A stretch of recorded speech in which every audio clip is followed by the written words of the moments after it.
Oh, it's time. Time to get radical. Viewer discretion is advised. Welcome to Radical Comedy of the Week for April 12th through the 18th. Today we're going to have almost honorable mentions, and the medal ceremony. Starting out, these are the three people that almost made it to the honorable mentions. Juiced Mitch Morial, iVirtual Plays, and Billy Sosa. Now starting out with the honorable mentions, we have first, Haddamton Rose. These people make no sense. You know the way the super chatters run things, it makes live streams pointless. Most of them admit they don't reply or answer questions until a supporter comments. And it's funny watching all these morons tossing their money away to ask questions that, for the most part, anyone who's watched their videos will know the answer to. And others just give them money to hear the person say their name. Oh, they noticed me. Yeah, the same way a dancer wants you, until you run out of singles, that is. YouTube and Twitch live streamers are the pole dancers of the internet. They'll say or do anything as long as you're paying them. The second you're broke, they forget you were ever born. Thank you, Haddamton Rose. Next honorable mention comes to us from Jesus. Vince McMahon just slammed some of his employees through the Spanish announce table. It is a business decision, though. Cut a couple of millions off the payroll along with all the other hidden cost perks these guys had. This was on a video talking about how Vince fired a lot of talent a couple months ago. While he certainly made a ton of money by filling the arenas during live shows and merchandise and licensing rights, I would bet most of the money came from advertisers. If the people who buy commercial slots are hurting, they aren't buying. If they aren't buying, Vince isn't getting paid. It's purely economics, and the reality is that there was no other choice but to do some cost-cutting measures. The WWE is legally obligated to do everything in their power to make money because they are publicly traded. That also limits what can be done, like Vince can't just infuse the company with a bunch of personal cash or things like that. Thank you, Jesus. And the last honorable mention comes to us from The Winged Avenger. I recently read an article on the boxing scene about a boxer named Andrew Cancio who, despite being successful in the ring, never quit his day job at a gas company. The article is titled "Ex-Champ Cancio," I know I butchered that, is thankful he ignored advice to quit his day job. The wise man points out that he can't be sure how long he'll be able to make money in boxing, whereas his day job gives him and his family security as well as benefits in the long term. Try telling that to the apathetic bohemians who populate YouTube like Susie Liu, and they'll scoff at you. Me? Work? No way! I'd rather sit at home all day watching anime and hope my idiot viewers pay my bills. Leeches can't comprehend the concept of working and being useful to society. Thank you, The Winged Avenger. Now getting right into the medal ceremony, starting out we got the bronze medal going to Andrew C. With most of these guys, the WWE had no idea what to do with them other than to job them out night in and night out. Hawkins and Ryder was given the titles at WrestleMania 35, only to drop them shortly later and fall back into obscurity with Hawkins playing a losing streak gimmick.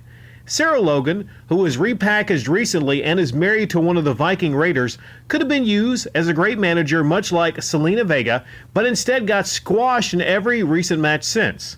Anderson and Gallows being AJ's mid-card lackeys instead of truly bringing the chaos of the OG Bullet Club. The problem isn't with the talent, it's with the management, writers, and Vince. They rather push boring talent with TV time like Seth Rollins with his poorly executed Far Cry 5 Messiah gimmick with no reasoning behind the people who follow him other than the fact that he's declared himself as such, or Roman Reigns with his John Cena 2.0 light personality.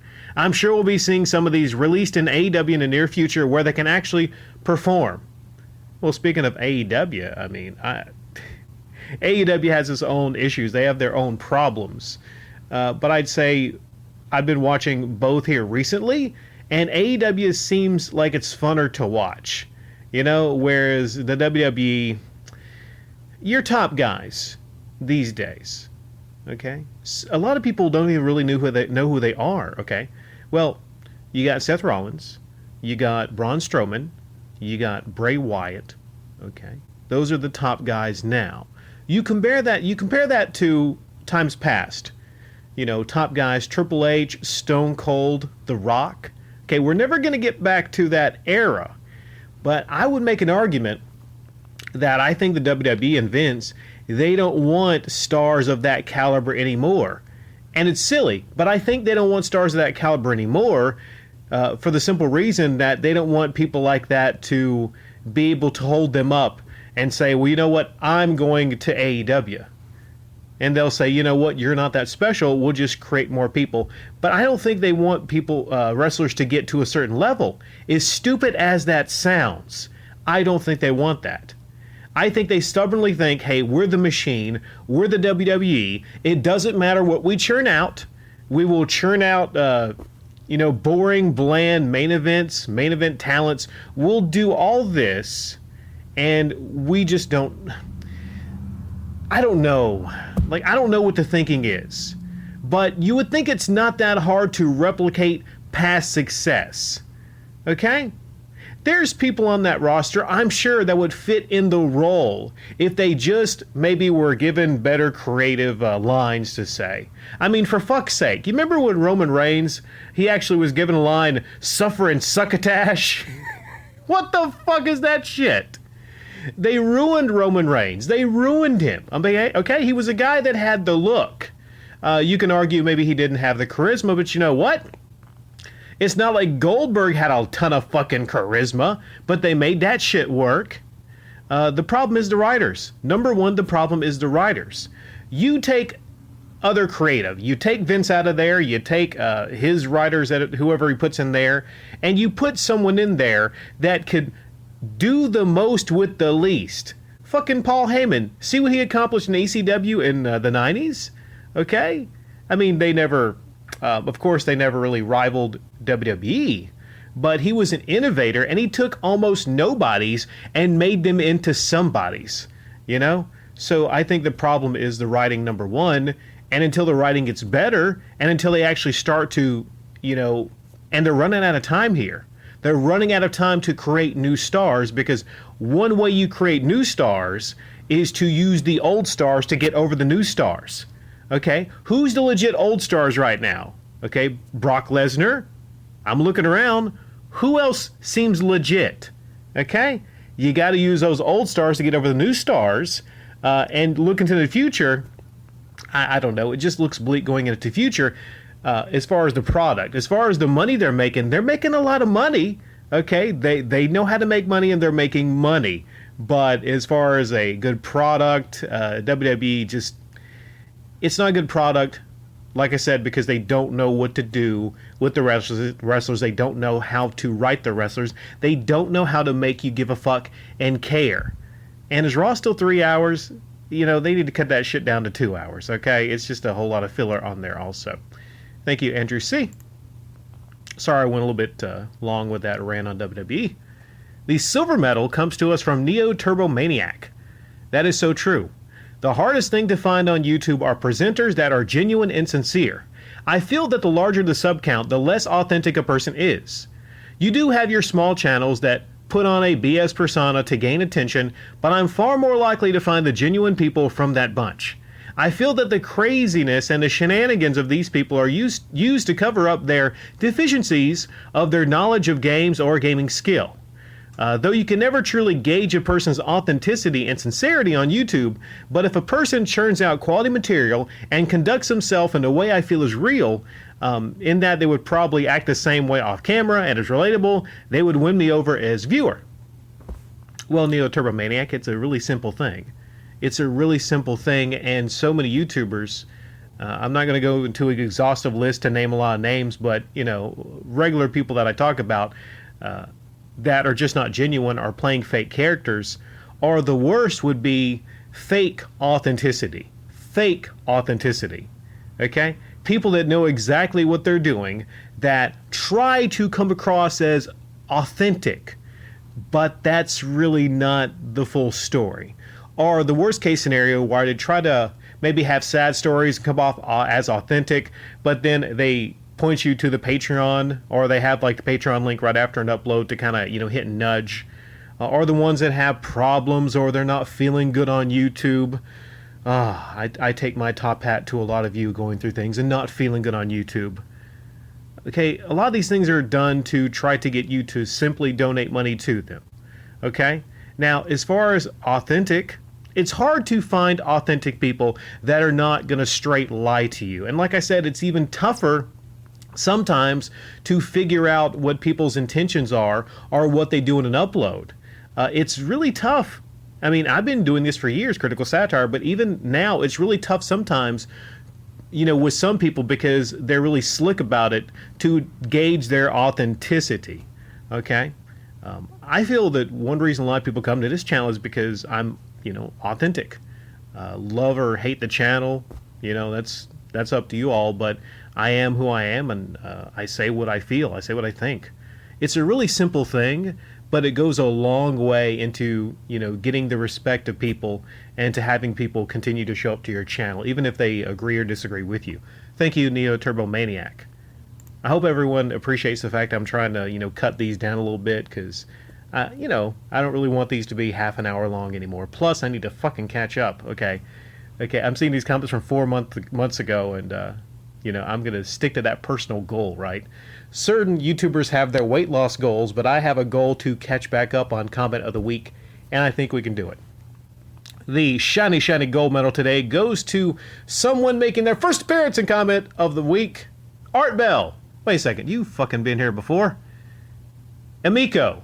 If you send Tommy Tellerico questions for your channel and he responds by text, will mom spend $230 USD on a whim, never talking to others?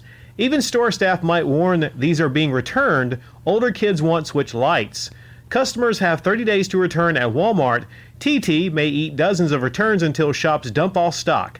TT said underage 6 kids do not know to demand Nintendo, as in, quick, sell it before they know any better. A YouTuber who opposes e-beggars recently observed how Amico and are privately crowdfunding via advanced sales, no middleman like GoFundMe or Indiegogo. TT said no to Pat and S, asked for a version of their games for mobile and other platforms. To Pat's point, why force people to spend $230 on an unproven console that might be a mini PC? Angry customers will mean it does not last long in shops. Buyer's remorse. Amico games at some point will show up on other consoles when it runs out of its market life. Intellivision will be relentless in seeking profits. All that code will be ported and used. It might be the Hail Mary pass factored into their business plan. All this plus fear of a death blow move from Nintendo, a non-portable Switch console at $199. Amico will get called by chain stores minutes later if this happens. Walmart will say we need a $99 sale price for the Amico or take all the stock back. Hearing that, will TTPP his pansies? TTPP, aw. What if an old lady touches the Amico box too much and fearless NJ Tuffy Pat sees her? Does he wind up and cold cock her or mere hounding? What a scold. Maybe the films the whole thing, a Patreon-only video. I didn't get the last part. Cold cocking? Okay. Are you making a reference to some of those special videos on the internet where you see the golden foxes? Okay, I'll just stop right there. Okay, we're talking about the Miku here. Art. $230. If the question is people going to spend, is that how much it's going to be? Is that the final price, $230? If the question is simply, are people going to spend, mom's going to spend for their kids $230 on a whim, never talking to people, if that's the idea, I don't know. The competition is not going to be the consoles coming out, okay? Its direct competition is going to be the Switch. It's inconvenient that the Switch exists. All right? The Switch is $70 more than this Miku. But the Lite is $200. That's $30 less. That's going to be less than what the Amico is going to be. I don't see anyone with a clear mind if they had the choice. Now, some people maybe that have, lots of cash to spend, expendable income to spend on consoles, or maybe they get every new console that's coming out, maybe it interests them. But, there doesn't exist one person, I don't think, on Earth really that sees the Amico as being a better choice, a buy, than a Nintendo Switch. All right? Earthworm Jim, that looks pretty cool. All right? The 4 seconds they showed in, the trailer or video, whatever, maybe it's more than 4 seconds, but it looked pretty cool. A lot of the other games, though, I'm looking at them like, all right, okay, where's the big killer apps? Where is it? Everyone seems to be focusing, if you go to that comment section, everyone's focusing on the finish. Hey, the finish. What's the finish of this console? What color is it going to be? Where are the killer games? Where are the games that we need to come to that console for? And like, you can't make the argument, well, we have simple games that are easy to play for the children. Because, again, the Switch has some simple games to play for the children. It's inconvenient that the Switch exists. There's many people that commented on this channel even that say, you know what, I don't need the Amico. I already have a Switch, or I'm getting a Switch. Why would I get this? When you put any product to market, regardless of what it is, you have to convince people to get your product over another product. Now, you talk about how a potential death blow could be from a non-portable Switch console at $199. Well, I mean, there's a Switch Lite for $199, right? But if there's a non-portable Switch console, then you're saying, I don't know, is that what happens? They would call back and say, listen, we have all the stock we're not selling. Potentially, could this thing be $99 and go on a discount? Okay, it happened with the Sega Dreamcast. Sega Dreamcast, one point when it was going out of stock, it was $99. It couldn't stand up to the PS2. And we're talking about like the Dreamcast here. Talking about the freaking Dreamcast. But I don't know. It is one of the longest shots I've ever seen. That doesn't mean, I personally want it to fail. I don't want it to fail. I don't. But I'm just looking at the reality of the situation, and I don't see the Amico succeeding. All right? Maybe a lot of you can prove me wrong in the comment section, and you're welcome to try. But I personally do not see this being a success.